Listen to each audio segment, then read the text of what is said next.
ရွှေဈေးတွေအရန်ကျနေတော့အချိန်မှာဒီလိုကပ်ပြားလေးတွေဝယ်ယူပြီးစုဆောင်းထားတဲ့ပါတယ်ရှင်မင်္ဂလာပါရှင်အော်စကာတူမချူဆိုပါတယ်ရှင်ဒီကပ်ပြားလေးတွေကတော့အကယ်ဒမီအခောက်ရွှေ16ပဲကပ်ပြားလေးတွေဖြစ်ပါတယ်နှစ်ပဲကနေစရှိပါတယ်နှစ်ပဲ၄ပဲ10ပဲတစ်ချက်ဆိုပြီးရှိပါတယ်ရှင်တချို့ကလည်း6ပဲမရှိဘူးလားလို့မေးနေကြတာတွေရှိပါတယ်6ပဲကမထွက်ပါဘူးရှင်6ပဲလိုချင်တယ်ဆိုရင်တော့2ပဲနဲ့4ပဲ2ကပ်ယူလို့ရပါတယ်ရှင်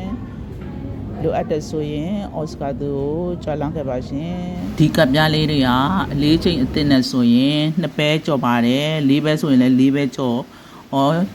10ပဲဆိုရင်လည်း10ပဲကြော်လေးတွေဖြစ်ပါတယ်ကြည့်ရှုအားပေးခြင်းနဲ့ဆိုရင်တော့Dye City Jewelry Mall second floor မှာ